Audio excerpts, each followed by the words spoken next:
Hello साथियों, नमस्कार। Polytechnic पाठशाला 3.0 में आप सभी का स्वागत है। आज मेजरमेंट के लेक्चर में आपको वेन ब्रिज और डिसाउटी ब्रिज के बारे में क्या करेंगे पढ़ाएंगे, ठीक है। मेजरमेंट का लेक्चर EIM चल रहा है और इसके बाद आपका 2 चैप्टर बचता है, एक CRO है और एक क्या है आपका मिसलेनियस, ठीक है। CRO एक दिन में आपको ख़त्म कर देंगे, ठीक है। अब यहाँ पे क्या है कि वेन ब्रिज में हम क्या पढ़ेंगे कि इसकी जो एक्यूरेसी होती है, इसकी एक्यूरेसी 0.1% टू 0.5%। देखिए एक्यूरेसी का मतलब क्या है, यहाँ पर ये जो 0.1% दिया है ना, ये इरर है। इसका क्या मतलब है, ये इरर मतलब इसकी जो वेन ब्रिज में जो इरर डेवलप होता है वो लगभग 0.1% से लेकर के 0.5% तक क्या होता है, उसमें इरर डेवलप होता है। तो लेकिन इसे लिखा ऐसे जाता है, एक्यूरेसी इसकी कितनी होती है 0.1% टू कितना होता है 0.5%। लेकिन वास्तव में है क्या है, इरर है। मतलब इतना कम इरर इसमें क्या किया जाता है, पाया जाता है, ठीक है। अब इसके द्वारा क्या है, कैपेसिटेंस तथा मेगाहर्ट्ज में फ्रीक्वेंसी को भी हम लोग क्या करते हैं, मेजर करते हैं। मेनली जो है वेन ब्रिज के द्वारा हम फ्रीक्वेंसी को क्या करते हैं, मेजर करते हैं, ठीक है। अब वेन ब्रिज की बात करें, ये भी एक प्रकार का AC ब्रिज है जिसके द्वारा हम फ्रीक्वेंसी को मेजर करते हैं। यहाँ पे क्या है कि एक भुजा में एक C1 कैपेसिटेंस है और हमारा क्या है C2 है, ठीक है। ये हमारा C2 है और क्या है आपका R2 है।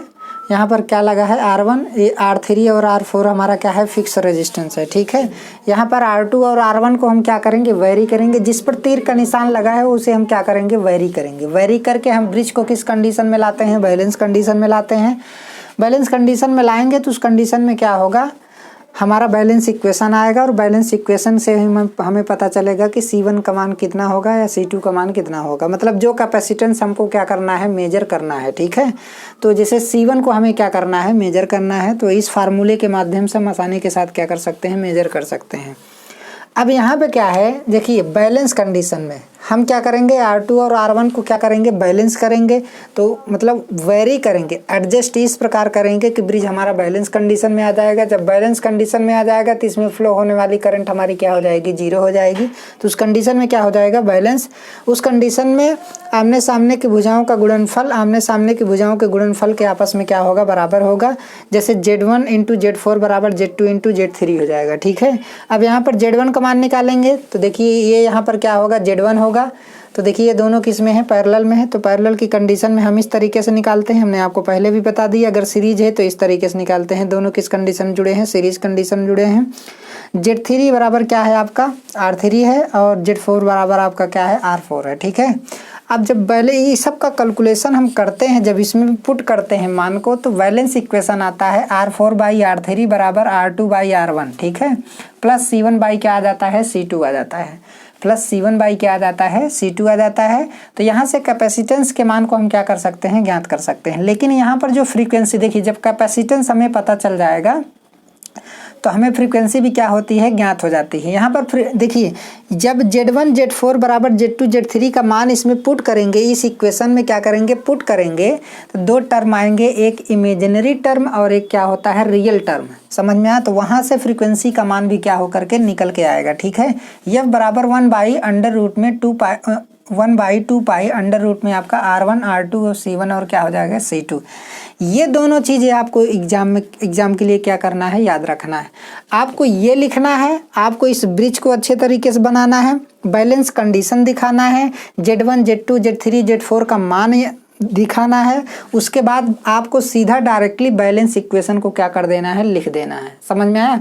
इस तरीके से आप एग्जाम में क्या करेंगे, लिखेंगे। अगर वहाँ पे डेरिवेशन करते रह जाएंगे तो डेरिवेशन आप याद नहीं कर पाएंगे, ठीक है।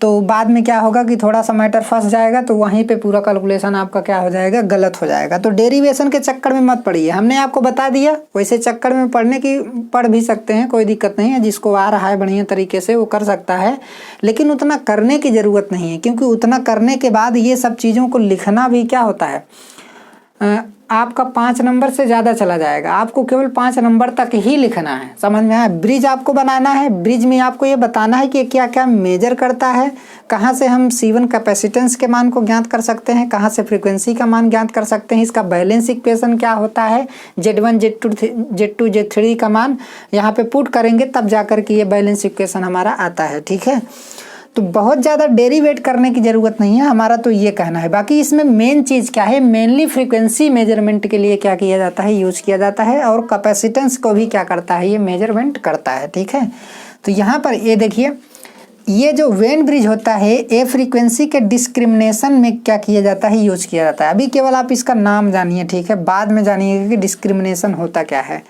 तो ये फ्रीक्वेंसी के डिस्क्रिमिनेशन में क्या किया जाता है, यूज किया जाता है। ठीक है, अब आपको क्या पढ़ाएंगे, डिसाउटी ब्रिज। क्या पढ़ाएंगे, डिसाउटी ब्रिज। डिसाउटी ब्रिज जो होता है यह ऐसे कैपेसिटेंस को मेजर कर, ऐसे कैपेसिटर के कैपेसिटेंस को मेजर करता है जिस कैपेसिटर में डाई इलेक्ट्रिक लॉस जो होता है वो एकदम क्या हो, जीरो हो।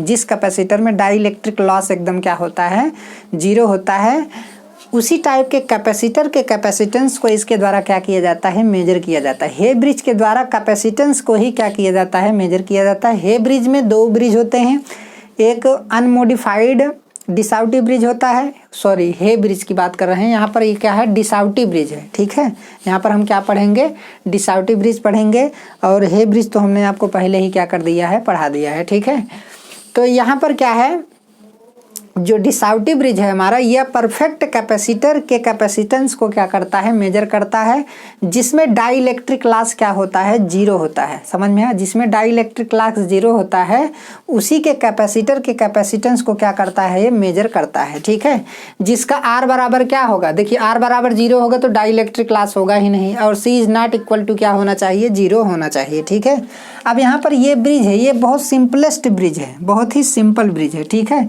इसमें C1 कैपेसिटेंस है, C2 कैपेसिटेंस है। C2 हमें पता है फिक्स कैपेसिटर है। यहाँ पर C2 देखिए R3, R4 और C2 को हम क्या कर सकते हैं, चेंज कर सकते हैं। C2 इन तीनों को चेंज कर सकते हैं, लेकिन हम यहाँ पर C को नहीं चेंज किए हैं, R3 R4 को हमने क्या किया है, चेंज किया है। ठीक है, C1 का मान क्या है, हमें ज्ञात करना है। ये क्या है, अननोन कैपेसिटेंस, अननोन कैपेसिटेंस। समझ में आया?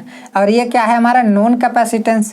तो यहाँ पर क्या है, ये नोन कैपेसिटेंस है और ये क्या है, अननोन कैपेसिटेंस है। समझ में आया? और इन दोनों को हम वेरी करके ब्रिज को किस कंडीशन में लाते हैं, बैलेंस कंडीशन में लाते हैं। एट बैलेंस कंडीशन में ये फार्मूला होगा, हमने आपको बहुत पहले ही बताया एसी ब्रिज में क्या होता है। Z1 का मान निकालेंगे इतना आएगा, Z2 का मान निकालेंगे इतना आएगा, Z3 Z4 का मान निकालेंगे इतना आएगा। बैलेंस कंडीशन में हमारा जो इक्वेशन आता है C1 बराबर आपका C2 R4 बाई क्या आता है, R3। अगर आपको ये देखना है कि कहाँ से आता है तो आप इसमें पुट करके आप निकाल करके क्या कर सकते हैं, देख सकते हैं, लेकिन इतना करने की ज़रूरत नहीं है।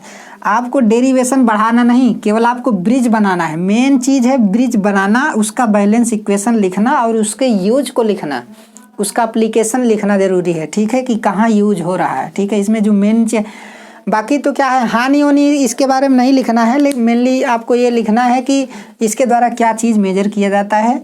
अब यहाँ पर देखिए, जैसे यहाँ पर ये बता दिया गया कि ये परफेक्ट कैपेसिटर के कैपेसिटेंस को क्या करता है, मेजर करता है। ये सारी चीज़ें क्या है, इंपॉर्टेंट है। जिसका आर क्या होना चाहिए, जीरो होना चाहिए, और capacitance C is not equal to क्या होना चाहिए, जीरो होना चाहिए। समझ में आया? इन दोनों को चेंज करके हम इक्वेशन को क्या करते हैं, बैलेंस करते हैं। तो ये क्लास आपका ब्रिज का जो क्लास है आपका यहीं पर क्या हो जाता है, समाप्त हो जाता है। अब इसके बाद आपको हम क्वेश्चन बताएंगे। क्वेश्चन बताने के बाद हम आपको एक ही दिन में क्या पढ़ाएंगे, CRO पढ़ा देंगे। ठीक है, CRO पढ़ाने के बाद जो है आपका मिसलेनियस रह जाता है, तो मिसलेनियस भी 1-2 दिन में हम क्या कर देंगे, ख़त्म कर देंगे। ठीक है, धन्यवाद।